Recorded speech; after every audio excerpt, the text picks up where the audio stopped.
வணக்கம். மாற்றத்திற்கான ஊடக பணியின் அடையாளமான மக்கள் மேடையில் மறைந்த குடியரசுத் தலைவர் அப்துல் கலாம் அவர்களின் உடல் நல்லடக்கம் செய்யப்பட்டிருக்கும் இந்த நாளில் நாம் பேச எடுத்துக் கொண்டிருக்கும் தலைப்பு நாம் நிறைவேற்ற வேண்டிய கலாமின் கனவுகள் என்பது.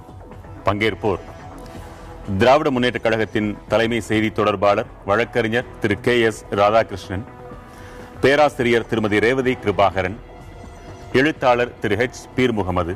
இவர்களோடு மதுரை அரங்கிலிருந்து சிவசக்தி மற்றும் நீலமேகம், ராமேஸ்வரம் அரங்கிலிருந்து சுவாதி மற்றும் மணிகண்டன், நெல்லை அரங்கிலிருந்து N வித்யா மற்றும் வின்சென்ட் வினோத். பங்கேற்பாளர்கள் அனைவருக்கும் வணக்கம். திரு பீர் முகமது, எத்தனையோ கனவுகள், அவர் சொன்னதை செய்து காட்ட வேண்டிய கடமை நமக்கு இருக்குது. முதன்மைப்படுத்தினால் மட்டும்தான் தொடங்க முடியும். நீங்க முதன்மையாக நினைக்கக்கூடிய அவருடைய கனவுகள் என்ன? பொதுவாக மரணமடைந்த நம்முடைய ஜனாதிபதி, முன்னாள் ஜனாதிபதி அப்துல் கலாம் அவர்களை பொறுத்தளவில் மிக உயர்ந்த மனிதர், கொண்டாடப்பட வேண்டியவர் என்பதில் எந்த சந்தேகம் இல்லை. அவருடைய வளர்ச்சி என்பது மிக அபாரமானது. சில அபூர்வமான மனிதர்களுக்கு மட்டுமே நேரக்கூடிய ஒரு வளர்ச்சி, மலையேற்றம் போன்ற ஒரு வளர்ச்சி என்று சொல்லலாம். காரணம் ராமேஸ்வரம் போன்ற ஒரு சாதாரண கிராமத்தில், சாதாரண குடும்பத்தில் பிறந்து இந்த அளவுக்கு வளர்ந்திருக்கிறார் என்பது ஒரு சாதாரணமான விஷயம் இல்லை. இதில் ஒன்றும் கவனிக்கணும். நீங்கள் விண்வெளி விஞ்ஞானிகளை எடுத்துக்கொண்டோமானால் எல்லாருக்குமே மிகப்பெரிய பேக்ரவுண்ட் இருக்கும், பின்னணி என்பது மிகப்பெரிய பின்னணியாக இருக்கும். ஆனால் இவருக்கு பார்த்தீங்கன்னா மிகப்பெரிய பின்னணி கிடையாது, ஒரு சாதாரண பின்னணியில் வந்தது. அதுதான் இங்கே குறிப்பிட வேண்டிய முக்கியமான விஷயம். அவருடைய கனவு அப்படிங்கிறது பார்த்தீங்கன்னா, அவர் வளர்ந்த நாடுகளை பல்வேறு நாடுகளுக்கு பயணம் செய்து வளர்ந்த நாடுகளை போல் இந்தியாவை கொண்டு வரணும்னு கனவு கண்டார். ஜனாதிபதியாக இருக்கக்கூடிய தருணத்தில் அதை ஒரு வரைவு திட்டமாக முன் வச்சு தான் இந்தியா விஷன் 2020ங்கிறத முன் வச்சார். அது தமிழில் புத்தகமாகவும் அது வெளியே அன்றைய காலகட்டத்தில் அது மொழிபெயர்க்கப்பட்டு வெளியே வந்து விட்டது. அதில் முக்கியமாக பார்த்தீங்கன்னா அவர் வச்சது இந்த புறா திட்டம். அதாவது நகரங்களை போல் கிராமங்களும் வளர வேண்டும், அந்த நகரத்துக்கும் கிராமத்துக்குமான இடைவெளிங்கிறது குறைய வேண்டும் அப்படிங்கிறது பார்வையில் அதுதான் முதன்மையான ஒரு திட்டம். ஏன்னா சோசலிச சமூகத்தை கட்டமைப்பதற்கான ஒரு இது முக்கியமானதுங்கிறதே நகரத்துக்கும் கிராமத்துக்குமான வித்தியாசம் குறைய வேண்டும். சரி, தொடர்ந்து பேசலாம். உங்க கருத்து? மறைந்த முன்னாள் பிரசிடென்ட்டாக இருக்கக்கூடிய APJ அப்துல் கலாம் ஐயா அவர்களுக்கு ஒரு ஆசிரியையாக என்னுடைய பிரியத்தையும் ஆழ்ந்த இரங்கல்களை இந்த நேரத்தில் நான் தெரிவித்துக் கொள்ள கடமைப்பட்டிருக்கிறேன். அதாவது உலகம் நம்மை எப்படி பார்க்கிறது என்கின்ற ஒரு பதிவை விடவும் நாம் நம்மை எப்படி பார்த்து கொள்கிறோம் என்கின்ற பதிவு இன்னும் மேம்பாடு உடையது. அநேகமாக சமூக வலைத்தளங்கள் எல்லாவற்றிலும் அவரை பற்றிய குறிப்புகள் வலம் வந்து கொண்டே இருக்கின்றது. ஒரு பெரிய தலைவனுடைய ஒரு மரணம், அதை தொடர்ந்து வருகின்ற ஒரு இம்பாக்ட் என்று சொல்லுகிறோமே, ஒரு தாக்கம், அவருடைய மரணம் அது ஒரு எதிரொலியாக இருக்கிறதை பார்க்கிறோம். இந்த அளவிற்கு ஒரு தாக்கம் இருந்திருக்குமா அப்படின்றது அவருக்கும் நமக்குமே ஒரு மிகப்பெரிய ஒரு எதிர்பார்ப்பு கலந்த ஒரு அதிர்ச்சியை தான் கொடுத்திருக்கு. நாம் நம்மை பார்த்துக் கொள்வது எப்படி அப்படின்றதுல அவர் மிக சரியாக இருந்திருக்கிறார். நின்றுவிடக் கூடாதுங்கிறத நம்மளுடைய ஐயம். காந்தியின் பேரை சொல்வாங்க, அவரோடு கொள்கைகளில் தொடர்போடு இருக்க மாட்டாங்க. அதே போல கலாம் பேச்சோடு நின்று போய்விடக் கூடாது. தன்னை அவரிடத்துல ஒரு கேள்வி வைத்தது நீங்கள் பார்த்திருக்கலாம். அவரிடத்துல ஒரு கேள்வி வைக்கிறாங்க, நீங்கள் ஒரு குடியரசுத் தலைவர், நீங்கள் ஒரு விஞ்ஞானி, நீங்கள் ஒரு ஆசிரியர், இதில் எதுவாக நீங்கள் உங்களை காட்டிக்கொள்ள வேண்டும், உங்களுடைய பெயர் வெளியில வர வேண்டும், உங்கள் மக்களை அறிய வேண்டும், நீங்கள் உங்களை அறியறாங்கன்னு கேட்கும்போது, இன்று மாத்திரமல்ல எப்பொழுதுமே நான் ஒரு ஆசிரியனாக மாத்திரமே அறியப்பட வேண்டும்ன்றார்.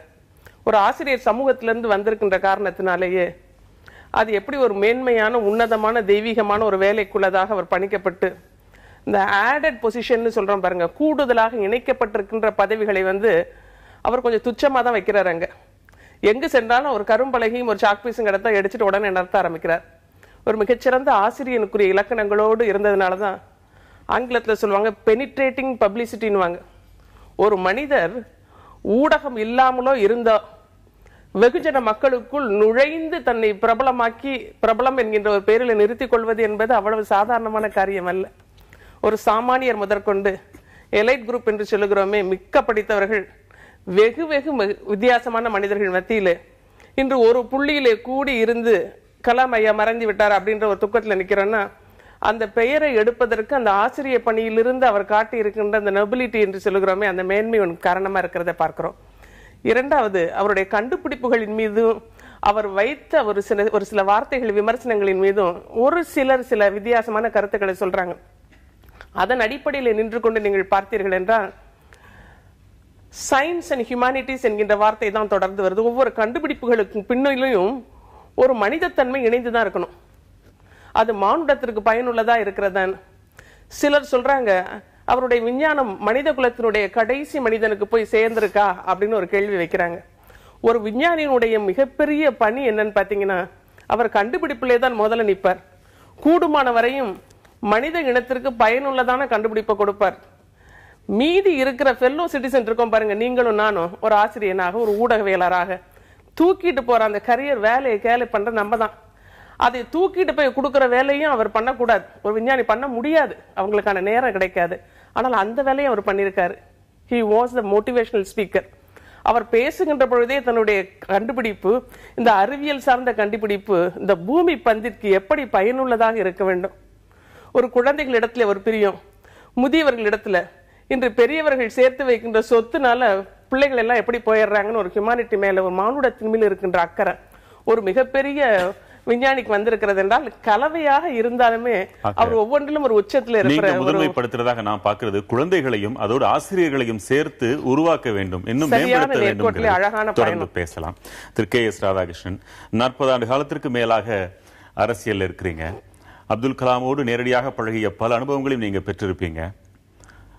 மரண தண்டனைக்கு எதிரான அந்த உணர்வுகள், நதிநீர் இணைப்பு போன்ற அதிமுக்கியமான விஷயங்கள்ல உங்களுடைய கருத்தும் அவருடைய கருத்தும் மிக மிக ஒத்து போற விஷயங்கள். உங்க தனித்த அனுபவங்களையும் பகிரலாம், இது குறித்த கருத்துக்களையும் சொல்லுங்க. இப்போ இந்த இடத்துல சொல்றதுங்க, முதல்ல ஒன்று பதிவு பண்ணும். இன்னைக்கு மறைந்த அப்துல் கலாம் இன்னைக்கு நல்லடக்கம் செய்யப்பட்ட நேரத்தில் இன்னைக்கு விடிய காலைல 6:30 மணிக்கு அந்த யாகூப்பை நாக்பூர் ஜெயிலில் தூக்கில போட்டது வேதனையான செய்தி. இந்திய அரசாங்கமும் குடியரசுத் தலைவரும் இன்னைக்கு வேண்டாயா, நாளைக்கு வச்சுக்கலாம், இன்னைக்கு அவரை தூக்கில போடாதங்க, நான் தூக்கு தண்டனைக்கு எதிரான ஆள், அது வேற விஷயம். ஒரு நீதிமன்றத்தின் தீர்ப்பு வந்துருச்சு செய்யறாங்கன்னா கூட ஒரு தள்ளி கூட போட்டிருக்கலாம். இன்னைக்கு 11 மணிக்கு இவர் ஒரு நல்லடக்கம் காலையில போடுறாங்கன்னா இந்திய பாதுஷாக்கள், டெல்லியில் இருக்க பாதுஷாக்களை கவனிக்க வேண்டாமா? இது வேதனையை தருது. அதை முதல்ல நான் பதிவு பண்ணிக்கிறேன். நிச்சயம் அது குறித்து விவாதங்களும் அடுத்து வருது. ஆமாம், ஒன்று சொல்றேன், எனக்கும் அப்துல் கலாம் அவர்களுக்கும் கிட்டத்தட்ட 82, 83 நினைக்கின்றேன். வீரபாண்டிய கட்டபொம்மன் உடைய நேரடி வாரிசு. அப்பமெல்லாம் அப்படி ஊடகங்கள்லாம் கிடையாது. தொலைக்காட்சி கூட கருப்பு வெள்ளை காட்சி அப்பதான் துவங்குறதுன்னு நினைக்கிறேன். செய்தித்தாள்களும் நம்ம அகில இந்திய ரேடியோ செய்திகள் தான். வீரபாண்டிய கட்டபொம்மன் ஒரு கொலை வழக்கில் தூக்கு தண்டனை, திருநெல்வேலி செஷன்ஸ் கோர்ட் தூக்கு தண்டனை, சென்னை உயர்நீதிமன்ற தூக்கு தண்டனை அதை உறுதிப்படுத்துறது உச்ச நீதிமன்றம் உறுதிப்படுத்திருச்சு. அதற்கு பிறகு தமிழ்நாடு ஆளுநரிடம் 3 முறை கருணை மனு கொடுத்தும், குடியரசுத் தலைவர்களாக இருந்த வி.வி. கிரி காலத்திலிருந்து 3 தடவை குடித்தும் தள்ளுபடி செய்யப்பட்டது. வைகோ அன்றைக்கு திராவிட முன்னேற்ற கழகத்தில் தேர்தல் பணி செயலாளர் நாடாளுமன்ற ராஜ்யசபாவுக்கு போனார். எமர்ஜென்சி முடிஞ்ச உடனே, எமர்ஜென்சி சிறையில் இருக்கும்போது குருசாமி நாயக்கருக்கு அவர் ரொம்ப நெருக்கம். ஏன்னா ஜக்கமாவை பற்றி பாடுறது, நாட்டுப்புற பாடல்கள், அந்த சிலம்பு விளையாடுறது, இதுல எல்லாம் அவர் மேல ஒரு ஈர்க்கப்பட்டார் வைகோ. உன்னை நான் காப்பாத்துறையா, நிச்சயமா உறுதி கொடுத்துட்டு வந்தார். ஆனால் நாடாளுமன்ற உறுப்பினர்கள் பலரோட கையெழுத்து வாங்கி அவருடைய தூக்கு தண்டனை முதல் தடவை காப்பாற்றினார். 2வது சஞ்சீவ ரெட்டியும் போன பிறகு ஜெயில் சிங் வந்தார். ஜெயில் சிங் வந்த உடனே அந்த தூக்கு தண்டனை இடைக்கால தடை ரத்து செய்யப்பட்டது. உடனே 3 நாள் தான் இருக்கு, 4 நாள் காப்பாற்ற வேண்டும். ஒரு தந்தி கொடுத்து சென்னை உயர்நீதிமன்றத்தில் அதெல்லாம் விரிவா பேசுறதுக்கு நேரம் இல்லை கொடுத்து அந்த தூக்கு தண்டனை கைதியை குருசாமி நாயக்கரை காப்பாற்றினது நான் தினமணியில இன்னைக்கு இல்ல 82ல இந்த நடுப்பக்க கட்டுரை எழுதினேன். நான் யாருன்னு தெரிஞ்சு கேட்டு 2 நாளைக்கு பிறகு தொலைபேசியிலேயே எண் வாங்கி கூட அப்துல் கலாம் பேசினார். அப்போ அவர் திருவனந்தபுரத்தில் இருக்கிறார் நினைக்க, அரசு பணியில, இவ்வளவு தூரம் எல்லாருக்கும் தெரிஞ்சவர் இல்ல. பேசுறார், நல்ல பணி செஞ்சிருக்கீங்க, திருவனந்தபுரம் வரும்போது பாருங்கன்னாங்க. நான் திருவனந்தபுரம் போனேன். நகுலன், கவிஞர் நகுலன், பேராசிரியர் துரைசாமி அவர் பேரு, அவர் வீட்டுக்கு போயிட்டு இவரையும் பார்க்க போனேன். அவர் கவிதை புத்தகத்தை எடுத்துட்டு போனேன். நகுலன் கவிதை எனக்கு கையெழுத்து போட்டு, யாரு கவிதைன்னு ஒண்ணு கவிதையை வாங்கி அப்படியே படிச்சார் என் முன்னாடி. மனிதநேயம் மிக்கவர். அப்படிதான் என்னுடைய பழக்கம் அவர்கிட்ட ஏற்பட்டது. தூக்கு தண்டனை கூடாது என்பது நான் தினமணி கட்டுரை பார்த்த உடனே என்னை என் கூட பேசணும்னு அவர் விருப்பப்பட்டார் பாருங்க. அப்போம்லாம் இந்த கைபேசி எல்லாம் கிடையாது, ஃபேக்ஸ் கிடையாது, தொலைத்தொடர்பு அவ்வளவு கிடையாது. ட்ரங்க் கால் புக் பண்ணணும். எனக்கு என்ன இருக்கான்னு தெரியல. என்ன வாங்கி பேசுறாருன்னா அவருடைய அக்கறையை நீங்க பாராட்ட வேண்டாம். அன்னைக்கு அவர் இந்திய குடியரசுத் தலைவர் அரசு அதிகாரி. ஏன் அந்த அக்கறை தூக்கு தண்டனை கூடாதுங்கிற முடிவில் அவர் இருந்தார். ஒரு மனித நேயத்தோடு இருந்தார். உங்க பார்வையில இனிமே அவருடைய கனவாக இதை நாம முன்னிலைப்படுத்தணும். தூக்கு தண்டனை கூடாது. அது என்னன்னா இன்னைக்கு அவர் நல்லடக்கம் பண்ணும் போது யாக்கூப்ப போய் இன்னைக்கு தூக்கு தண்டனை தூக்கி இருக்காங்கன்னா இந்திய சர்க்கார் அவருக்கு மரியாதை கொடுத்துறது நம்ம இதுலயே அது கவனிக்கப்பட வேண்டிய விஷயமா மத்திய சர்க்கார் இருந்திருக்கணும். அது குடியரசுத் தலைவர் தான் தலையிட்டு அதை பண்ணியிருக்கணும். தவறு நடந்திருக்கு, அது வேதனைப்படுத்துது என்பதை நான் பதிவு செய்ய கடமை. இரண்டு பக்கங்கள் இருக்குன்னு சொல்லுவாங்க, இரண்டு உண்மையான பக்கங்களும் இருக்கலாம். உதாரணமாக தமிழரின் உணவா மருந்தான அது உணவும் தான் மருந்தும் தான் சொல்லுவாங்க. அதே போல மரண தண்டனை என்றால் அது தண்டனையா என்றால் தண்டனையும் தான். அதே நேரத்தில் அது கொலையா என்றால் அது கொலையும் தான் என்றுதான் பார்க்க வேண்டியது. செய்வது யார்? அரசாங்கம். அரசாங்கத்திற்கு என்ன தண்டனை என்ற கேள்விகளும் எழுகின்றன. அது விரிவா அடுத்து வர்ற நிகழ்ச்சியில் தண்டிக்கப்படுவதும் நான் மாறுபட்ட கருத்து இல்ல. ஆனா தூக்கு தண்டனை தான் இன்னொரு கொலை ஏன் செய்யறீங்கிறதா கருத்து. கொலை செஞ்சவன இன்னொரு கொலை ஏன் செய்யறீங்க, அதை மாற்றலாமே, அவனுக்கு ஒரு உரிய தண்டனை கொடுக்க. ஆக மூன்று விஷயங்களை முதன்மைப்படுத்தியிருக்கிறீங்க. ராமேஸ்வரத்திலிருந்து மணிகண்டன், உங்க பார்வையில நாம நிறைவேற்ற வேண்டிய அப்துல் கலாம் அவர்களின் கனவுகளாக நீங்க வரிசைப்படுத்தலாமே.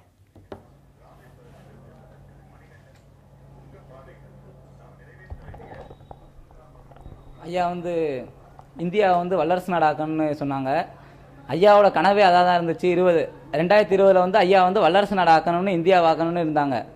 அதை நம்ம வேளாண்மை சார்ந்த துறையில் 60% மக்கள் வேளாண்மை துறையினால தான் மக்கள் உயிர் வாழ்றாங்க. அந்த வேளாண்மை துறையை செயற்கையாக பயன்படுத்தாமல் இயற்கையாக பயன்படுத்தணும். அதுதான் ஐயாவோட முக்கியமான கனவு. அந்த கனவை நிறைவேற்றினா எல்லாத்துக்கும் நல்லா இருக்கும். ஐயாவும் அதை தான் கேட்டுக்கிருக்காங்க. சரி, இயற்கை விவசாயத்தை அவர் முன்னிலைப்படுத்துறாரு, அதை நீங்க எப்படி பாக்குறீங்க? இயற்கை விவசாயத்தை முன்னிலைப்படுத்தினாரு. அது போல இவங்க சொல்றாங்கல்ல தோழர், அவர் அரசியல் விஞ்ஞானி. ஒரு அரசியல் விஞ்ஞானி வேற, விஞ்ஞானி வேற. அதே போல மனித நேயமிக்கவர், ஒரு இசைவாணர், ஒரு இலக்கிய படைப்பாளர். அவர் அரசியல் விஞ்ஞானி நான் சொல்றீங்க? ஆமா, அவர் சோசியலிச கொள்கை. அப்புறம் அவருடைய திட்டங்கள் என்ன? திட்டங்கள்லாம் என்ன? அவருடைய பார்வை, அவருடைய அணுகுமுறை, இந்தியா இப்படி முன்னேற வேண்டும்ங்கிறது அரசியல் தானே. அது அரசியல் விஞ்ஞானம். அரசியல் வேற, அரசியல் விஞ்ஞானம். Political science, politics, political science. Political science is engineering, political engineering. அது அதிகமா படிச்சவங்களுக்கு தெரியும். பொலிட்டிக்கல் சயின்ஸ் படிச்சவங்களுக்கு எல்லாரும் காயின் பண்ற வேர்டு என்ன? Political science and political technicians, political engineering 3 words இருக்குது. டைசி பாலிடிக்ஸ் சொல்லி இருக்கிறாங்க. அது மாதிரி இன்னைக்கு அரசியல்வாதிகள் பாலிடிக்ஸ் தான் சொல்றாங்க.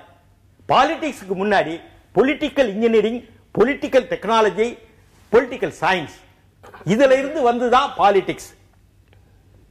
என்ன செய்ய? விதியை தமிழ் சாதின்னு சொன்னாப்ல ஒரு சிலருக்கு அரசியலே தெரியாம இருக்கிறாங்க. எல்லாரும் அரசியல் வந்துடலாம். அன்னைக்கு உங்களுக்கு எந்த ப்ரொபேஷன் பீரியட் வேண்டாம், யார் வேணா அரசியலுக்கு வந்துடலாம். ஒரு சாதாரண பியூன் போஸ்ட்னா ஒரு காலம் உங்களுக்கு வரையறை வரும், யார் வேணா வந்துடலாம். ஏதாவது ஜனநாயகம், மக்களாட்சி.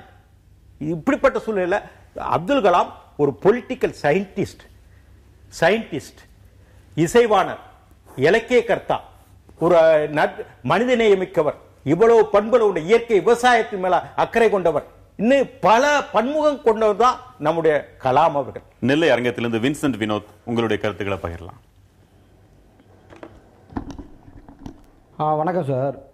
முதல்ல புதிய தலைமுறை தொலைக்காட்சிக்கு என்னுடைய மனசுல இருந்து சொல்றேன், என்னோட நன்றியை ரொம்ப இதாக சொல்லிக்கிறேன். ஏன்னா 3 நாள் ஐயாவை பத்தி ரொம்ப தெளிவாக எங்களுக்கு காட்டினீங்க. எங்களுக்கு மட்டும் இல்ல, உலக மக்கள் அனைவருக்கும் காட்டினீங்க. அதுக்கு முதற்கண் வணக்கம் சொல்லிக்கிறேன். நன்றி. ஐயா 2020 தன்னோட கனவு இந்தியா வல்லரசாகணும்னு சொல்லியிருக்காங்க. உண்மையிலேயே நான் கேட்குறேன், இன்னைக்கு இருக்கிற அரசியல்வாதிகள் தங்களோட மரணத்தின் அப்போ இந்த மாதிரி ஒரு கூட்டத்தை இதுவரைக்கும் எதுவும் அரசியல்வாதிகள் பார்த்துருக்காங்களா அப்படின்னு கேட்டால் இல்லை. ஏன் அப்படின்னா அவங்க தன்னோட குடும்பம், தன்னுடைய சம்பந்தப்பட்ட வாழ்க்கையே போயிட்டாங்க. ஆனால் ஐயா அவர்கள் தன்னுடைய குடும்பத்தை பற்றியோ வேற அவரோட தனிப்பட்ட விஷயத்தை பற்றியோ யோசிக்காம முழுக்க இந்தியாவை பற்றி தன்னுடைய இன்னைக்கும் அவரோட எளிமை, உண்மையிலேயே ஒரு நல்ல மனுஷன் சார். அவர் மனுஷன் இல்லை சார், நல்ல தெய்வம் சார். அவரை தெய்வத்தை இது வரைக்கும் பார்த்ததில்லன்னு சொல்லுவாங்க. உண்மையிலேயே நான் நேற்று பார்த்தேன் அவரை. இன்னைக்கு சொல்றேன், அவர் மாதிரி ஒருத்தர் இருந்திருந்தா இந்தியா 2020 சார், அவர் மாதிரி ஒரு ஆள் ஆட்சியில் இருந்திருந்தா 2016 இந்தியா வல்லரசா மாறும் சார். ஆனா ஐயா அதெல்லாம் விரும்பல, அரசியல் விரும்பல. அத மாதிரி நம்ம கேஸ் ஐயா சொல்லும்போது சொன்னாப்ல, அவர் வந்து ஒரு அரசியல் விஞ்ஞானி அப்படின்னாப்ல. அதுல முழுக்க முழுக்க தப்பு. அவர் வந்து ஒரு உண்மையான இந்தியனா தான் இந்தியா இந்த அளவுக்கு வல்லரசு ஆகணும், நதிநீர் இணைப்பு நடக்கணும் அப்படின்னு சொல்லி ஐயா விருப்பப்பட்டாப்ல. அரசியல் விஞ்ஞானி கிடையவே கிடையாது. அரசியல்வாதி வேற, அரசியல் விஞ்ஞானி வேற. கொஞ்சம் புரிஞ்சுக்கணும். அதான் தவறா சொன்ன. அரசியல் விஞ்ஞானி வேற, அரசியல்வாதி வேற.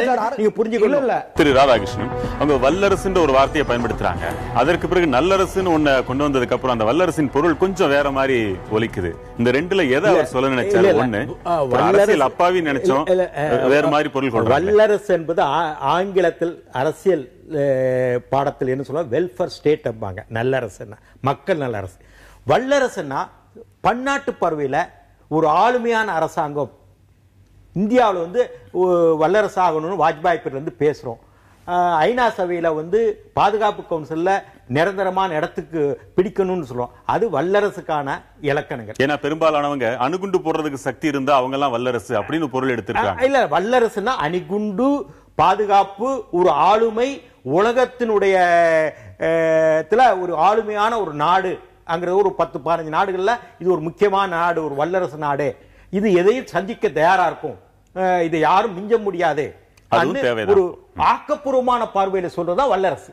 நல்லரசு என்பது அது வந்து உள்ளார நாட்டுக்குள்ள உள்ள திட்டங்களையும் நல்ல அரசமைஞ்சு மக்கள் மகிழ்ச்சியோட மக்களுக்கான திட்டங்கள் மக்களுக்கு போய் மக்களுக்காக தேர்ந்தெடுக்கப்பட்ட அரசாங்கம் ஆப்ரஹாம் சொன்னா அது நல்லரசு. வல்லரசு என்பது பன்னாட்டு பார்வை. பன்னாட்டு பிரச்சனை ஏதாவது தீர்த்தாலும் கூட, இன்னும் ஆப்பிரிக்காவில் பிரச்சனை இருக்கு, லத்தீன் அமெரிக்காவில் பிரச்சனை இருக்கு, இந்தியா இந்த கருத்து சொல்லியிருக்கியா, அதை கட்டுப்படணியான்னு சொல்றதா வல்லரசு. நல்ல விளக்கம். ரேவதி கிருபாகரன், அரசியல் விஞ்ஞானிக்கு விளக்கம் கொடுக்க வந்தீங்களே. அதாவது சார், இன்றைய சூழல்ல கல்வியாளர்கள் மத்தியில் ஒரு நல்ல காயினேஜ் ஆஃப் வேர்டுன்னு சொல்லுவோம், ஒரு சொற்களினுடைய திரட்சியா புதிய சொல்லாட்சி எல்லாம் வந்துட்டு இருக்கு.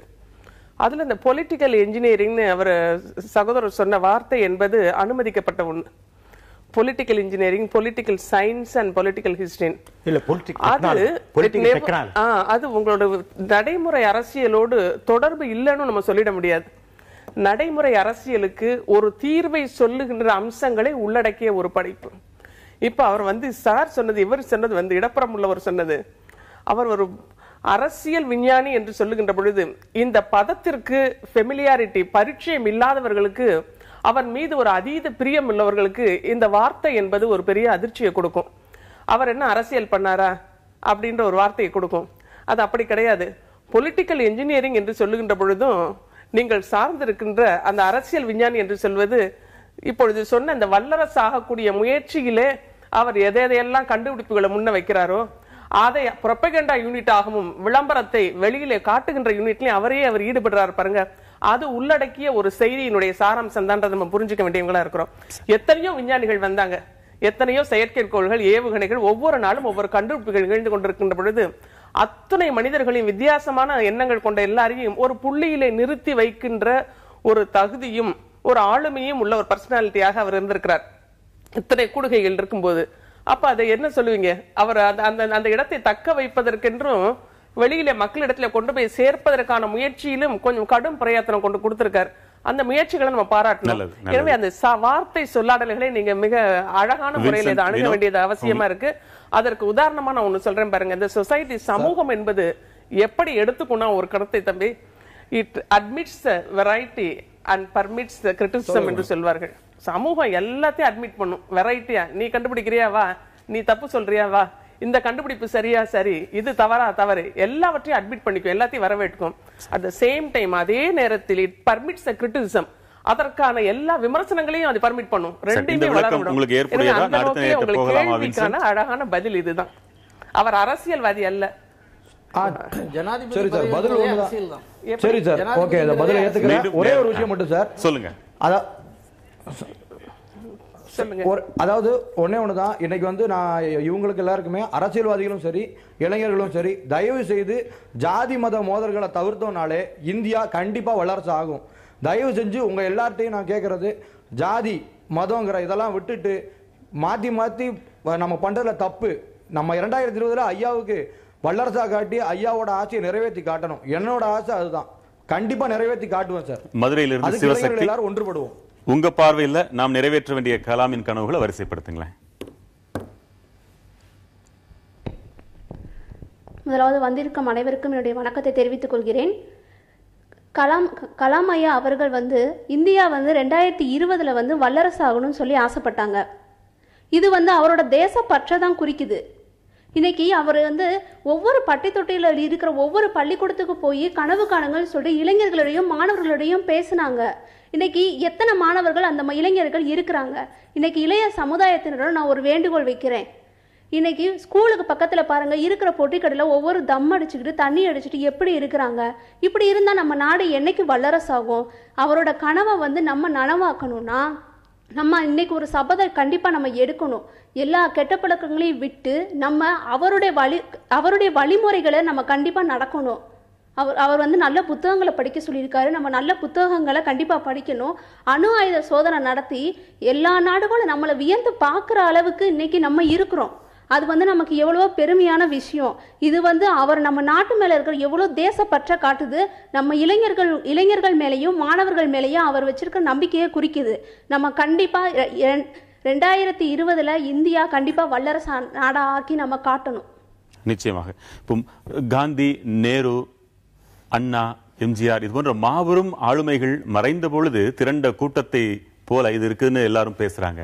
அதுவும் ஒரு தென்கோடியில் உள்ள ஒரு கிராமத்தில். அதான் கவனிக்கப்பட வேண்டியும். அவர் ஒரு அரசியல்வாதி இல்லை, அவர் அரசியல் விஞ்ஞானி. அவர் தம்பிக்கு சொல்லிக்கிறேன். அவருக்கு பின்னாடி ஒரு கொடி கிடையாது, அவருக்கு பின்னாடி எந்த கட்சியும் கிடையாது, எந்த ஆட்களும் கிடையாது.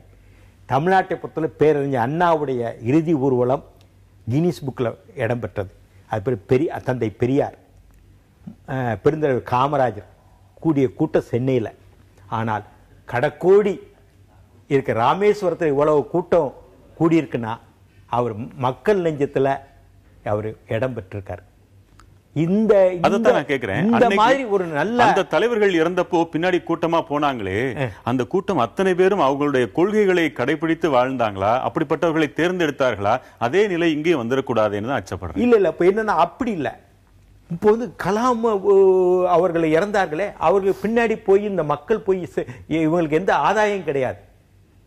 அந்த உணர்வு வெளிப்பாடு போயிருக்காங்க. இப்போ காந்தியார் இறந்தாரு, நேரு இறந்தாரு, இந்திரா அம்மா இறந்தாங்க, டெல்லியில் கூட்டம் கூடினது.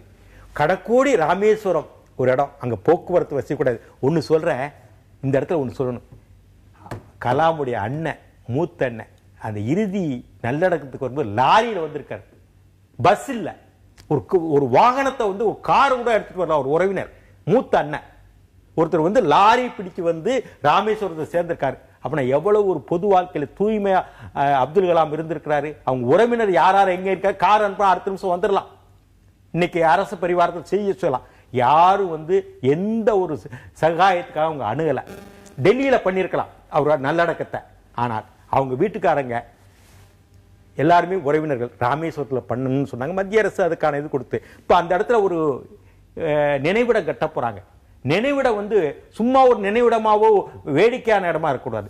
அது ஒரு சர்வகலாசாலை, கலாசாலை, மக்களுக்கு பயிற்சி கொடுக்கின்ற சாலையாக அது அமைய வேண்டும். பல்வேறு பாடத்திட்டங்கள், இசை, வரலாறு, விஞ்ஞானம், அறிவியல்ங்கிற எல்லா பாடத்திட்டங்களும் அங்கே சொல்லிக் கொடுக்கின்ற நம்ம ஜவஹர்லால் நேரு பல்கலைக்கழகம், பனாரஸ் பல்கலைக்கழகம், அந்த ஒரு மாணவர்கள் 10,000 15,000 பேர் அலிகார் பல்கலைக்கழகம், அது மாதிரி ஒரு பல்கலைக்கழகம் ராமேஸ்வரத்தில் அமைய வேண்டும். சரியான இடம். இதெல்லாம் சொல்லி தெரிய வேண்டிய நிலைமை இருந்திருக்க கூடாது. 2000 வருஷங்களுக்கு முன்னாடி நைல் நதியின் தீரத்தில் அலெக்சாண்ட்ரியாவில் இருந்த அந்த பல்கலைக்கழகம் கூடவா இன்னும் நமக்கு சிந்தனைக்கு வரல? சொல்லித்தான் தெரியும். நாளந்தாவே நம்ம கட்டிருக்கோம். அதுலயும் பல பிரச்சனைகள், நாளந்தாவே பிரச்சனைகள். அந்த பல்கலை கட்டும் போது இந்த சார்க் நாடுகள், தென்கிழக்கு சாக்கு நாடுகள் சேர்ந்து பணம் கொடுத்தா கட்டுறாங்க நாலந்தா. அதே நிறைவாகாத நிலையில் இருக்கு. அதே பல பிரச்சனைகள். உங்க பார்வையில அவர் அரசியல் விஞ்ஞானி என்ற கடைசியில் கூட பாராளுமன்றம் சிறப்பாக செயல்படுவதற்கு என்ன உங்க ஆலோசனைகளை கொடுங்கன்னு அந்த மாணவர்கள்ட்ட கேட்க விரும்பியதாக நாம் தகவல்கள் கேட்கிறோம். மக்கள் எவ்வளவுதான் நல்லவர்களாக இருந்தாலும், அப்துல் கலாம் மனதிற்குள் வரித்துக் கொண்டவர்களாக இருந்தாலும், ஆட்சியில் இருப்பவங்க, அதிகாரத்தில் இருப்பவங்க லேசில் நகர மாட்டேங்கிறாங்களே, அவங்களை திருத்துறதுக்கு தானே நம்ம முதலிடம் கொடுக்கணும். உங்க பார்வை என்ன? கண்டிப்பா.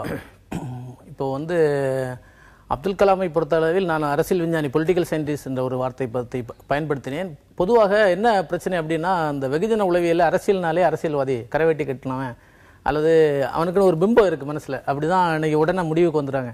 ஆக்சுவலா அரசியல்ங்கிறது அதை தாண்டியது, எல்லாமே அரசியல் தான். நதிநீர் போராட்டம்ங்கிறது ஒரு அரசியல் தான், விவசாய போராட்டங்கிறது ஒரு அரசியல் தான், அல்லது வேற விதமான போராட்டங்கள்.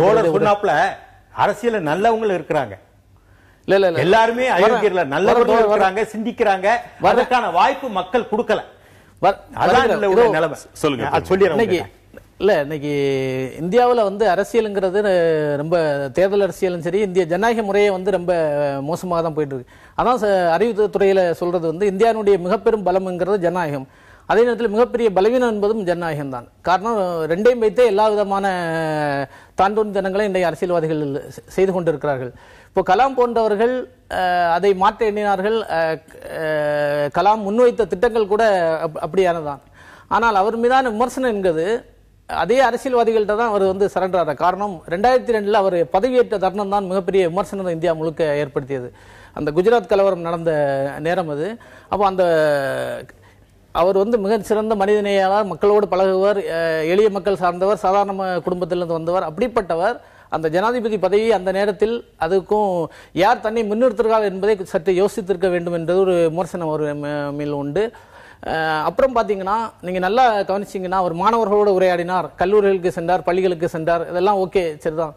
ஆனால் எந்த மாணவர்களோடு உரையாடினார் அப்படின்னு நீங்கள் கவனிச்சிங்க, பெரும்பாலும் பார்த்தீங்கன்னா எல்லாமே வந்து ஹை கிளாஸ் உயர்தர வர்க்க தனியார் பள்ளிகள், அதே மாதிரி தான் அரசு பள்ளிகளும் அது மிக குறைவுதான். பட் அவர் வந்து எளிமைங்கிறது, எளிமைக்கு வந்து உங்களுக்கு வரம்பெல்லாம் கிடையாது, அது வந்து கட்டுப்பாடுல, அது கட்டட்டது எளிமை. இன்னும் அதனுடைய எல்லையை அவர் வந்து இன்னும் உறுதிப்படுத்திக்கலாம். சாதாரண விவசாயிகள், சாதாரண எளிய மக்கள், அவர்களோடு நலன்களை சார்ந்து சிந்திக்கலாம். காரணம் அவர் ஜனாதிபதி இருக்கக்கூடிய தருணத்தில் இந்தியாவில் மிக மோசமான சோகம் நடந்தது. மகாராஷ்டிராவிலும் ஆந்திராவிலும் விவசாயிகள் தற்கொலை அதிகமாக நடந்தது. அது குறித்து அவர் என்ன சொல்லியிருக்கார், அதுக்கு பிறகு ஜனாதிபதியானதுக்கு பிறகு என்ன சொல்லியிருக்கிறார்? ஒரு மனிதர் தான் இருக்கின்ற பதவியில் இயன்றவரை செய்தாலே நாம் அவங்களை வணங்க வேண்டிய நிலையில தான் இன்னைக்கு இருக்கிறோம். ஆமா, ஆனால்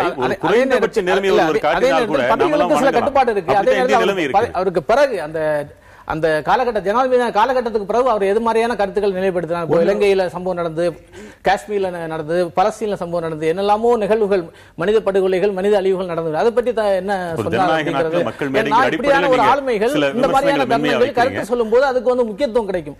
அதான் வந்து பொதுவான ஒரு விமர்சனம். அவர் எதிர்வினையும் ஆக்கப்பூர்வமா தட்டி கொடுப்பார். அவர் கூடங்குளத்தை ஆதரிச்சார். நான் கூடங்குளம் கூடாதுன்னு முதல் ரிட் பெட்டிஷன், என்னுடைய ரிட் பெட்டிஷன் ஹைகோர்ட்ல கூடாது, எந்த விதத்தில் அது கூடாதுன்னு போட்டேன். ஆனா என்னை தட்டி கொடுத்து உங்க கருத்தை நீங்க ஃபைல் பண்றீங்க, கோர்ட்ல தாக்கல் பண்றீங்க, சபாஸ் அதுல வெற்றி பெறுங்க, அதில் நிலையா இருங்கன்னு சொன்னார். எதிர்வினை இருந்தாலும் அதை வந்து தட்டி கொடுப்பவரும் அப்துல் கலாம் முகத்தை திருப்ப மாட்டார். சுவாதி, ராமேஸ்வரத்திலிருந்து உங்களுக்கான நேரம்.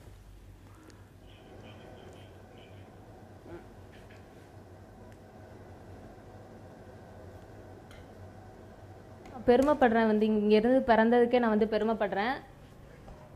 நான் வந்து இன்னைக்கு வந்து அவருக்கு கண்ணீர் அஞ்சலி மட்டும்தான் என்னால் செலுத்த முடியும். ஒரு நாள் பெருமையோட அஞ்சலி செலுத்துவேன். அன்னைக்கு வந்து இந்தியா வந்து வல்லரசு ஆயிருக்கும், அதுக்கு நான் வந்து போராடுவேன். இன்னைக்கு நான் என்ன முன்வைக்கிறேன் அப்படின்னா, அவர் வந்து கிரேக்க நாடு சபையில் வந்து பேசினார், யாதும் ஊரே யாவரும் கேளீர் என்று. எங்கேயோ பிறந்து எங்கேயோ போய் தமிழில் வந்து ஒரு படி மேலே ஏற்றி கொண்டு போயிருக்காரு உலகத்தில். அதை கொண்டு ஆனால் இன்னைக்கு வந்து தமிழ்நாட்டில் இருக்கிற ஒவ்வொரு மாணவனும் தமிழில் பேசுறதுக்கு வந்து கூச்சப்படுறான். அந்த கூச்சம் வந்து தவிர்க்க வேண்டிய ஒரு விஷயமா இருக்கு. அதனால அதை வந்து நான் முன்வைக்கிறேன். 13,000 பள்ளிகள் வந்து காமராஜர் வந்து உருவாக்கி வச்சுட்டு போயிருக்காரு. ஆனால் அதுக்கு வந்து இன்று அழிவு ஏற்பட்டு கொண்டிருக்கு. பல பள்ளிகள் வந்து மூட வேண்டிய சூழ்நிலை ஏற்பட்டு கொண்டிருக்கு. அதெல்லாம் அதுக்கு என்ன செய்ய போகிறது நமது அரசாங்கம்? தமிழகத்திற்கு இது முதன்மையான தேவைதான். உங்க பார்வை ஒரு தாய்மொழி கல்வி இல்ல, அவங்க கேள்வியை மறுபடியும் ரிஃபைன் பண்ணுங்க. ஒரு தாய்மொழிக்கு அவ்வளவு முக்கியத்துவம் கொடுத்த ஒரு மாமனிதர், உலகமெங்கும் எங்க போனாலும் தாய்மொழியை சொன்னாரே. அப்போ ஒரு மனிதன் உயர்வதற்கு அந்த மொழி அவசியம்னு அவர் உணர்ந்திருக்கிறாரே. அதை போல இன்றைய குழந்தைகளுக்கு தாய்மொழியில் புகட்டினால் தானே அவங்க நாளைக்கும் அப்துல் கலாம்களாக உருவாக முடியும்.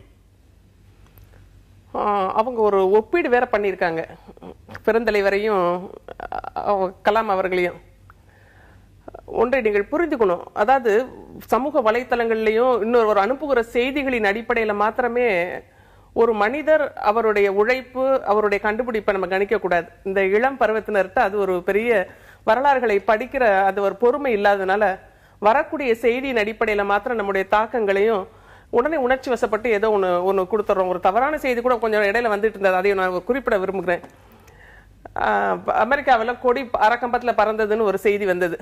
அதற்கான மறுப்பு செய்தி இன்னைக்கு வந்துருச்சு. அதற்கான பறக்க விட்டதற்கான காரணம் அவர்கள் நாட்டை சேர்ந்த 5 பேருடைய மரணத்திற்கு ஈடாக பறக்க விட்டிருக்கு. இது கலாம் ஐயாவுடைய மரணத்திற்கான கொடி இது பண்ணலன்ற ஒரு விளக்கத்தை அவர் தண்ணில விளக்கத்தை கொடுத்துட்டாங்க. பார்க்கின்ற பொழுது துவக்கத்திலிருந்து அந்த ஒரு நல்ல ஒரு சிந்தனை எப்படி தான் உருவாக வேண்டும், இந்த சமூகத்தை உருவாக்க வேண்டும்ன்ற ஒரு பெரிய கிளாரிட்டி இன் தாட் அவருக்கு இருக்கிறத நீங்க பார்க்கலாம். சார் சொல்றதோட நீங்க இணைத்து பார்த்தீர்கள் என்றால் ஒரு காலகட்டம் அவர் குடியரசுத் தலைவராக இருக்கின்ற பொழுது சிலது திணிக்கப்பட்டிருக்கலாம் அவருடைய சிந்தனைகள்னு. ஒண்ணு புரிஞ்சுக்கணுமா, நீங்க எந்த ஒரு தலைவருக்கும் பதவி என்று கொடுக்கின்ற பொழுது தனி மனிதர்கள் புகழ் பெறுகின்ற பொழுது அது அரசியல் கட்சியோ அது சார்பு கட்சியோ அவர்களை தத்தெடுத்துக்கணும் தான் நினைப்பாங்க, சுவீகரித்துக்கொள்ளணும்னு. அவங்க வந்து நமக்கு தன்னுடைய கட்சிக்கான ராயல் அம்பாசிடரா மாறணும்னு எதிர்பார்ப்பாங்க. அந்த வகையில் அவர் சார்ந்திருக்கின்ற அமைப்புகள் ஒரு பிரஷரை கொடுத்தது, ஒரு அழுத்தம்லாம் இருந்தது. அது நாமினேட்டட் கேண்டிடேட்டுக்கு வேணா பொருந்தும்.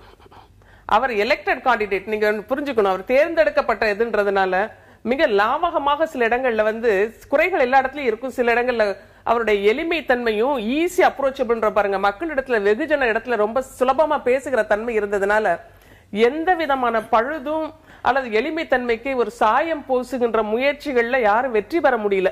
அதை நீங்கள் கவனத்தில் கொள்ள வேண்டியவர்களா இருக்கீங்க. எனவே ஒரு காலகட்டத்தில் வாழ்ந்த ஒரு தலைவரையும் இவரையும் நீங்கள் ஒப்பிடுகின்ற பொழுது அவரவர் நின்று கொண்டிருக்கின்ற பிளாட்ஃபார்ம் கொடுத்திருந்தாங்க பாருங்க. பெருந்தலைவர் நின்றாலும் சரி, இவருக்குன்னு கொடுக்கப்பட்டிருக்கின்ற ஒரு ஒரு ஒரு தளம் கொடுத்திருந்தாலும் குறிப்பிட்ட அந்த ஸ்டூப்லைட் காலகட்டத்திற்குள் அவர் தன்னுடைய பணியை மிக அழகான முறையிலே செவ்வையாக கொடுத்திருக்கிறார். நான் தான் ஏற்கனவே சொன்னேன், பர்மிட்ஸ் கிரிட்டிசிசம் வருகின்ற பொழுது விமர்சனங்கள் வரலாம். அதையும் தாண்டி அவருடைய குடியரசுத் தலைவர்களுக்கு ஒரு முன்மாதிரி சமூகத்திற்கு கொடுத்திருக்கிறதுன்றது வந்து நிச்சயமாக. மதுரை அரங்கில் இருக்கிற நீலமேகம், நாம் நிறைவேற்ற வேண்டிய கலாமின் கனவுகளாக உங்கள் பார்வையில என்ன சொல்ல விரும்புறீங்க? மைக்க கையில் எடுத்துக்கோங்க. வணக்கம் சார். ஐயா அவர்கள் வந்து ஒரு இன்டர்வியூவில் ஐயா வந்து சொல்றாங்க, அதாவது ஊனமில்லா இந்தியா உருவாக்கணும் அப்படிங்கிறாங்க. அதாவது 4 கிலோ எடையுள்ள செயற்கைக்கால வந்து வெறும் 400 கிராம் நான் வந்து மாற்றினேன், அதில் தான் ரொம்ப மிகப்பெரிய சந்தோஷம் அப்படின்னு அவங்க ஐயா வந்து ஒரு இன்டர்வியூவில் சொல்லியிருக்காங்க. அதுக்கடுத்து வேளாண்மை வந்து இயற்கை வேளாண்மையே வேணும், பூமியை வந்து மலட்டுத்தன்மை உள்ள பூமியை மாற்றக்கூடாது அப்படி சொல்லியிருக்காங்க. இந்தியா வந்து ஒரு பெரிய 2020 வந்து பொருளாதார வல்லரசு, பொருளாதாரத்தில் தன்னிறைவு பெற்ற வல்லரசாக வேணும் அப்படின்னு மாணவர்கள் இளைஞர்கள் எல்லாத்தையும் சொல்லிட்டு வர்றாங்க. நதிநீர் இணைப்பு, இந்தியாவில் ஒரு பகுதியில் வெள்ளம் அதிகமாக வருது, இன்னொரு பகுதியில் பஞ்சத்தில் நம்ம வாடிட்டு இருக்கோம். அந்த நதிநீர் இணைப்பு மூலம் விவசாயத்துக்கு வந்து முக்கியத்துவம் கொடுக்கணும். இந்தியா வந்து பொருளாதாரத்திலையும் விவசாயத்திலையும் மாணவர்கள் மத்தியிலையும் ரொம்ப பெரிய அளவுக்கு வரணும் அப்படிங்கிற சொல்கிறார். அடுத்து வந்து மாணவர்கள்ட்ட இளைஞர்கள்ட்ட ஒரு கோரிக்கை ஐயா வந்து என்ன சொல்கிறாங்கன்னா, தினமும் 1 மணி நேரமாவது புத்தக வாசிப்பு பழக்கத்தை உருவாக்கணும். அந்த புத்தகம் தான் நல்ல நண்பன், அவங்க தான் புத்தகம் தான் உங்களுக்கு பெரிய அறிவு பொக்கிஷமாக இருக்கும் அப்படின்னு சொல்லிட்டு இருக்காங்க. ஐயாவோட என்னோட பார்வையில் வந்து ஐயா வந்து பொருளாதார வல்லரசு, விவசாயத்தில் தண்ணீரை யார்கிட்ட நம்ம கையேந்தி நிற்க தேவையில்லை, அது பூமியை வந்து இயற்கையாக உருவாக்கணும், செயற்கையாக ரசாயனம் எதுவும் போட்டு வரக்கூடாது அப்படின்னு ஐயா விரும்பினாங்க. இதை என்னோட பார்வையாக பார்க்குறேன். ரொம்ப மகிழ்ச்சி. நெல்லை அரங்கில் இருக்கிற இளைஞர்கள் தான் முக்கியத்துவம் பார்க்குறேன். ஏன்னா உலகத்திலே அதிகமாக இளைஞர் மாணவர்கள் நம்ம இந்தியாவில் தான் இருக்காங்க. இவங்க எல்லாம் நேர்வழியில் போகணும், நல்ல விதமாக வரணும், அவங்கள்தான் முக்கியத்துவப்படுத்தி ஐயா வந்து எப்போவுமே சொல்லிட்டு வந்திருக்காங்க. மகிழ்ச்சி. நெல்லை வித்யா, உங்களுடைய கருத்தையும் நான் சேர்த்து எடுத்து சொல்லுங்கம்மா. எல்லாருக்கும் வணக்கம். எல்லாத்துக்குமே தெரியும், நம்ம அப்துல் கலாம் சார் வந்து 2020 நம்ம நாடு வல்லரசு ஆகணுன்றது. அதுக்கு முக்கியமான காரணமாக அவர் சொல்கிறது என்னென்னா, நம்ம நாட்டில் பொருளாதாரம் வந்து இப்போ கொஞ்சம் நெருக்கடியில் இருக்குது. ஆனால் இப்போ வந்து நிலையான பொருளாதாரம் கிடைக்கிறதுக்கு அரசியல் தலைவர்களுடைய பங்கு வந்து ரொம்ப அவசியமான ஒன்றாக இருக்குது. ஒரு பத்திரிகை கேள்விக்கு அவருடைய பதில் என்ன அப்படின்னா, அவர் நீங்க யோசிங்க. ராமேஸ்வரம் மணிகண்டன், நீங்க ஏதோ சொல்ல ஆசைப்பட்டீங்க, நீங்க சொல்லிருங்க.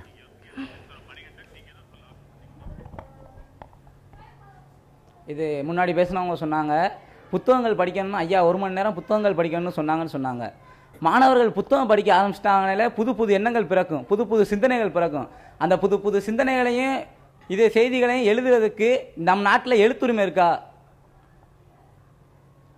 சரி, நல்ல தேவையான கேள்விதான். வித்யா, உங்க நினைவுக்கு வந்துருச்சா? நீங்க சொல்லலாம்.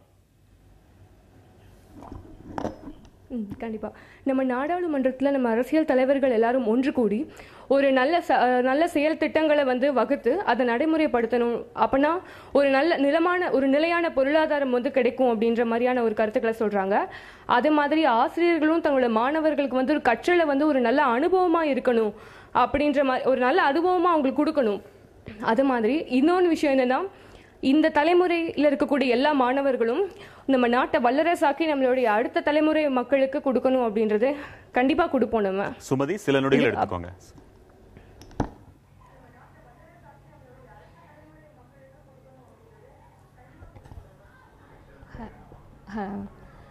ரேவதி மேம் சொன்னாங்க, நான் வந்து கம்பேர் பண்ணதா சொன்னாங்க. நான் வந்து காமராஜரை பார்த்தது கிடையாது, அப்துல் கலாமை தான் பார்த்துருக்கேன்.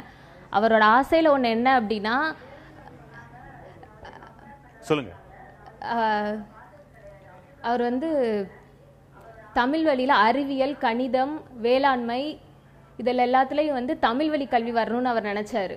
அது வந்து ஒரு பெரிய ஆசையாக இருந்தது. அதுக்கு வந்து அதற்கு ஏற்ற மாதிரி புதுமையான தமிழ் சொற்கள் உருவாகணும்னு கேட்டிருந்தாரு. அது உருவாகுமா அப்படின்றது உங்க நிறைவு. இது ஒரு நல்ல ஒரு ஆரோக்கியமான ஒரு ஒரு தலைமுறையுடைய பார்க்கிறேன். ஏனென்றால் பல விஷயங்களை குறித்து இந்த ஊடகங்களும் மற்ற கொடுக்கின்ற ஒரு செய்திகளின் அடிப்படையில் பேசின இந்த இளம் தலைமுறையினர் கொடுத்திருக்கின்ற ஒரு தொகுப்பை நீங்கள் பார்த்தீங்கன்னா ஒரு 5 வார்த்தைகளை மறுபடி உபயோகித்திருக்கிறாங்க. அதுக்கு முன்னால நீங்க வியப்படைகிறது எனக்கு வியப்பா இருக்கு. நீங்களும் ஆயிரக்கணக்கான மாணவர்களை உருவாக்கி இருக்கீங்கல்ல, ஏன் இவங்களை பார்த்து வியப்படைறீங்க? ஏன் இவர்களை பேசுறாங்கன்றீங்க? இல்ல, ஏன் இவங்களை பார்த்து நீங்க வியக்குறீங்க? நீங்களே ஆயிரக்கணக்கான மாணவர்களை உருவாக்கி இருக்கீங்க. நீங்க இந்த அடிப்படையை பாருங்க. மறுபடியும் அவர்கள் சொல்லி இருக்கின்ற வார்த்தை, முதல்ல துவங்கின அந்த மதுரையில இருந்து வந்த அந்த பெண்ணில இருந்து ஆரம்பித்தது கனா காணுங்கள்னு, அடுத்து வல்லரசுன்ற ஒரு பதம். அவர் சகோதரர் சொன்ன வார்த்தை வந்து அரசியல் விஞ்ஞானி, அரசியல், மறுபடியும் தமிழ்நாடு, மறுபடியும் இதற்கு முன்பு உள்ள அரசியல், அந்த தலைவரோட ஒப்பீடு, இதெல்லாம் ஒரு மிகப்பெரிய ஒரு கிளறுதலை, ஒரு ஒரு சிந்தனைக்குரிய ஒரு கிளறுதலை அவங்களுக்கு கொடுத்திருக்கின்றது. ஒன்று துவக்கமாக இருக்கிறது, அதை புரிந்துக்கணும். ஒன்று நிறைவாக ஆவதற்கான நம்முடைய பங்கெடுப்பு, இதுல அவங்க கேள்விக்கான பதில் அடங்கி இருக்கு. கலாம் என்று அவர் சொன்னாலே என்ன நினைவுக்கு வருகிறது என்றால் கனவுதான். கனா காணுங்கள்ன்றாங்கன்றதை பற்றி அதை பற்றி எப்படி ஒரு காமெடி பண்ணாங்கனாலும் சரி, மிக அழகான சொல்லாட்சியாக உங்களை தூங்க விடாமல் எது செய்கிறதோ அதுதான் கனவுன்னார். ஒரு புதிய விளக்கம். எனக்கு தெரிந்து இளம் தலைமுறையினர் பேசுகின்ற உரைவீச்சு அத்தனையிலுமே அவருடைய மேற்கோள் இல்லாத உரைவீச்சை நான் கேட்கல சமீபத்தில். அவர் இருக்கின்ற பொழுதே, மறைவிற்கு அப்புறம் கூட கிடையாது. அதில் துவங்குகிற ஒரு புள்ளியாக இருக்கின்ற ஒரு அம்சம் வல்லரசு என்பதிலே முடிவுறுகின்ற ஒரு அம்சமாக இருக்கிறதை பார்க்கிறோம். ஒரு நாடு வல்லரசாக இருக்கணுமா நல்லரசாக இருக்கணுமா? இளம் தலையினர் நிறைய பதிவுகளை எழுதுறாங்க, நிறைய ஆரோக்கியமான சிந்தனைகளை டெமோக்ராட்டிக் செட்டப்ல இருக்கிறதுனால கருத்து பதியன்களை போட்டுக்கிட்டே இருக்கிறாங்க. நல்லரசாக இருக்க வேண்டும் என்றால் எந்த கண்டுபிடிப்புகளும், எந்த விதமான புதிய முயற்சிகளும், நியூ டெக்னிக்ஸ், நாவல் அடாப்டேஷன் இருக்காது, இன்னோவேட்டிவ் திங்கிங்கே இருக்காது, புதிய முயற்சிகள் இருக்கக்கூடாது. அப்படி இருந்தால் நல்லரசு. சாப்பிட்டமா தூங்கணுமா, எந்த பிரச்சனைகளும் இல்லையா நல்லரசு? ஒரு நிமிஷம், ஏன் நான் முடிச்சேன், நீங்க பரவாங்க. வல்லரசு என்பது இது நாடை தாண்டி இன்டர்நேஷனலுக்கு போகின்ற பொழுது நம்முடைய பதிவுகளை எப்படி நம்ம வைக்கிறோன்றது, இது மேலோட்டமான ஒரு டெபினிஷனாக ஒரு அவர்களை குறித்த ஒரு செய்தியாக அவங்க பதிவு வச்சிருக்காங்க. இன்னும் சுருக்கமாக ஒரு நட்சல்ல போடணும் சார், நல்லரசு என்பது குடிமக்களுடைய ரெஸ்பான்சிபிலிட்டி, பொறுப்பிலே அதிகம் பங்கு வகிக்கின்றது கொடுக்கின்றவற்றில்.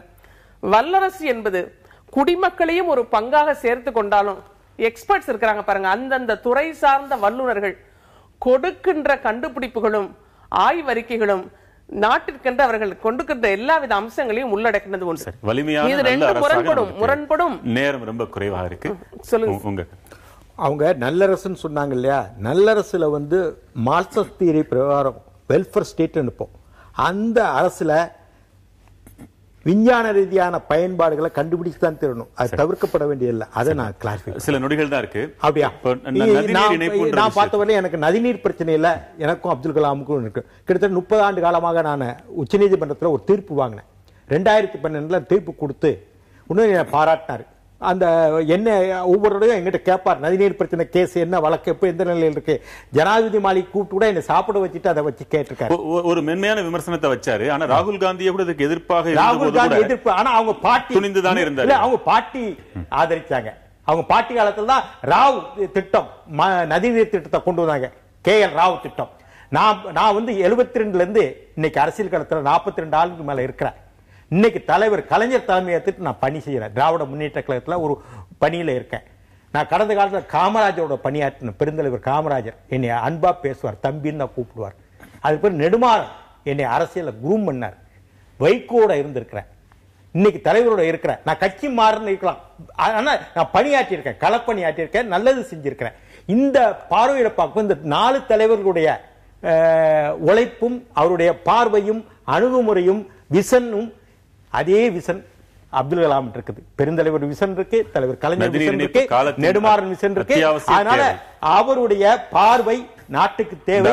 அந்த பார்வை வந்து ஆரோக்கியமான பார்வை அவசியம் செயல்படுத்த வேண்டும். சில நொடிகள் அப்துல் கலாம் பொறுத்தளவில் அவரை பற்றி விமர்சனங்கள் எல்லாம் தாண்டி அவரை பற்றி நான் இறுதியாக மதிப்பிடுங்கிறது 2 விஷயம் தான். ஒன்று, அவர் ஜனாதிபதி ஆன பிறகு எளிமையாக வாழ்ந்தார். அதாவது இன்னைக்கு இந்தியாவில் வந்து அரசியல்வாதிகள் வந்து யாருமே எப்படி எளிமையா இருக்கிறா நமக்கு எல்லாருக்குமே தெரியும். அங்க தொடங்கினாலே தலைகள் மாற்றமாயிடும். ஆமா, அதை மீறி எளிமைக்கு ஒரு இலக்கணமாக திகழ்ந்தார். அதே நேரத்தில் அவர் ஜனாதிபதி செய்த முக்கியமான விஷயம், எந்த ஜனாதிபதியும் செய்யாத ஒரு விஷயங்கிறது 21 கருணை மனுக்கள் அவர் முன்னாடி வந்தது. அதில் வந்து ஒன்றை தவிர பாக்கி 20 கருணை மனுக்களை அவர் வந்து தள்ளி போட்டு கொண்டு வந்தார். காரணம், அவர் முடிவெடுக்கல சிக்கல் இருக்கலாம். அவர் வந்து மரண தண்டனைக்கு எதிரான ஒரு கருத்தை கொண்டிருந்தார். அதனால வந்து தள்ளி போட்டார். மிக முன்மாதிரியாக ஒரு விஷயம் தள்ளி போட்டது வந்து உள்துறை துறையினுடைய அந்த கோப்புகள் சரியாக வந்து சேரவில்லை. அவர் கேட்ட கேள்விகளுக்கு அங்க வரவில்லை. அதான் காரணம். இல்ல, அவரு உள்துறை அமைச்சர் உள்துறை அமைச்சர் அவர் எண்ணமும் அதுவாகத்தானே இருந்தது. இல்ல, அவர் தனிப்பட்ட கருத்துல ஒரு மரண தண்டனை அதை தான் பிரதிபா பாட்டில் செய்தார். இன்னொன்னு, அவருடைய கனவுகள் சொல்லி சில திட்டங்களை முன் வச்சிருக்கிறாங்க.